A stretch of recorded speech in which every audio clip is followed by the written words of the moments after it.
Welcome back for another video. In this video we're going to look at all your FPL dilemmas ahead of Gameweek 5. This is a weekly series packed with FPL tips every game week throughout the season. All you need to do is be subscribed and you'll see a post asking for your questions every Wednesday, or you can go to the community tab on my channel to find it there. So let's get into it, and a question from Iddy Ben, who asks, is it worth putting in Son or Maddison this week? He's exploring options and looking for a differential. In terms of differentials, it's Son that wins with 11% ownership versus Maddison's 27%.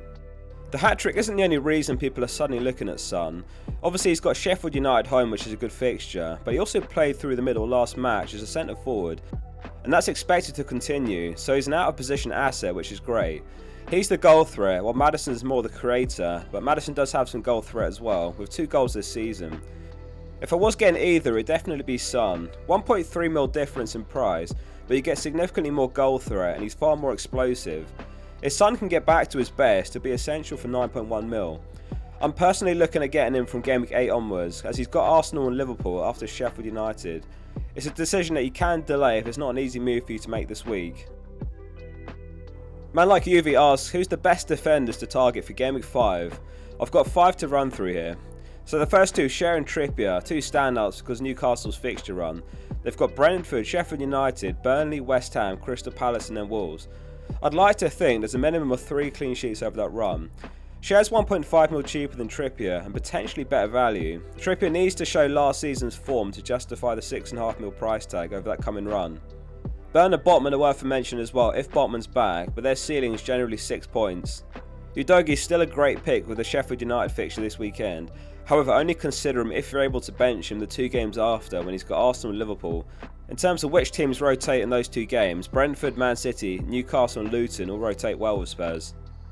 It's an expensive one, but Trent's going under the radar, especially if you're looking for a differential. He missed international duty with a minor injury, so keep an eye on that. If you don't get him this week, then Gameweek 6 they're home to West Ham. Lastly, if you want to punt on the upcoming double game weeks, then Giles is the fun pick.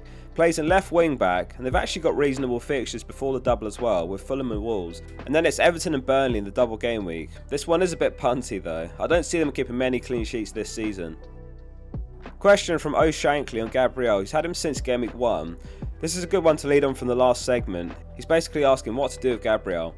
I think selling for Cher makes the most sense, as they're about the same price. However, it does look like there's a fair chance that Gabriel's back in the team now, so by no means a bad hold. Worth mentioning that Brazil played at 3 AM UK time away in Peru over the international break Wednesday morning, so a long trip back and not an ideal turnaround for the Brazilian. We'll have a look at the clean sheet odds in a minute. Arsenal actually 3rd though, so you could even start him this week. However, I do have a surprising stat here for you. Arsenal have won just 2 of their last 11 Premier League visits to Goodison Park. 1-2, drawn 3 and lost 6, and none of their last 5 they've won. 1 draw, 4 losses. They've got Tottenham and Man City in their next 5 as well, so Gabriel's fine to sell. Let's pull up the experts' top transfers for Gameweek 5 to see what they're up to this week. Some interesting ones here. Rashford to Son has the potential to backfire given that Man United face Brighton, who have been leaky. They're 15th this season for expected goals conceded. Clearly Son's the superior pick this week though, but over the next 3 there's definite potential for them to score similarly. Again, Spurs are away to Arsenal and then home to Liverpool after Sheffield United. Meanwhile, Man United are away to Burnley and home to Crystal Palace. Awani hasn't blanked in the league since Gameweek 35 last season. Ridiculous streak, especially considering it's Forest. They're home to Burnley this week as well, so if you're looking for a super differential, he's exactly 5% owned. Shaw's still injured long term, so some experts have dropped in for Udogie, and some are selling for Trippier as well. I really like the Trippier move if you've got the money for it. Richarlison was benched last match, so there's a chance we'll see the same again this week. So some experts have made the Spurs swap Richarlison to Maddison, big upgrade. Some experts took a punt on Bowen for that Luton home fixture, which came off after netting. They're moving him on for the next player for fixture to target in Son. We'll look at the experts transfer more every week, so hit subscribe if you're enjoying the series. Question on captaincy this week between Saka, Haaland and Son. This week you'd probably say Saka shouldn't be in the same conversation as Haaland and Son for captaincy, but I'll throw Salah's name in there as well. FPL Review has these 3 as the top 3 for Gameweek 5. This one really depends on what kind of FPL manager you are. If you're an upside chaser, then Son and Salah are the ones to captain. You'll fly up the ranks if they net and if Haaland has a quiet game. However, if the opposite happens, then it could be a rank killer because of Haaland's crazy ownership. He's just passed 92% ownership, which is comfortably an all-time record.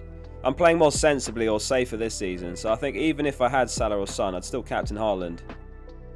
Aaron Carpenter asks whether to play Turner or Nana this week. Let's pull up the Gameweek 5 clean sheet odds to help with all your goalkeeper and defender decisions this week. So Nottingham Forest have been given a 31.5% chance, Man United a 23.5% chance of a clean sheet, so start Turner. I'll take the opportunity to talk about Turner more here, as he's in many of our teams.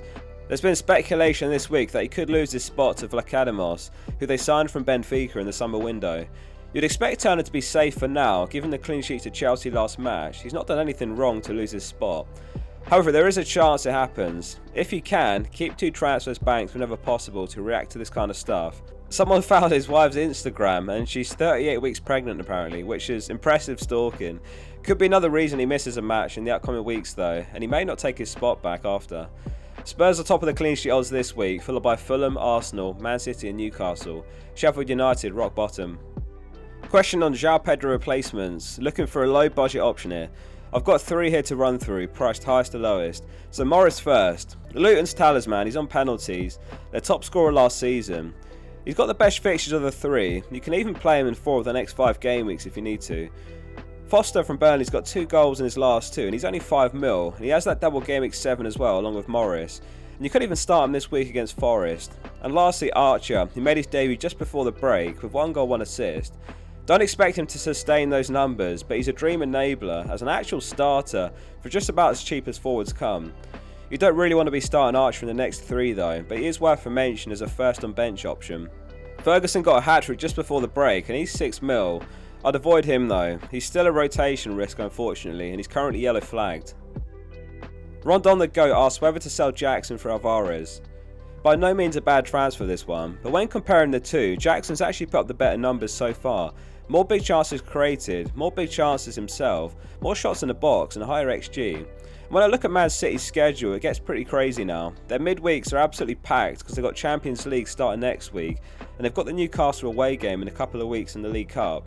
Alvarez made a lot more sense last game week than he does now, so it's a luxury transfer. I'm sticking out of Jackson myself. This is how I'm lined up this week. Triple Chelsea might be a bit overinvested. Chilwell was rested in England's second game versus Scotland, which is good news, and Sterling didn't get the call up at all, so he's got a point to prove. Jackson to Alvarez is an option for me as well, but in my case Shaw's a priority. Since it's not a pressing transfer this week, I'm rolling the transfer, and then I'll look to sell Shaw for either Share or Trippier in Game Week 6, with Newcastle against Sheffield United and then Burnley back to back. If Turner does lose his spot, I might even make a second transfer in goal, as Pickford's been really woeful so far. Though Everton do have Luton and Bournemouth back to back in a few weeks coming up, keeping the options open with 2 transfers rolled. Tomorrow we'll catch up with the experts to see what they're doing for Game Week 5, so hit subscribe if you enjoy the content. See you soon for the next one.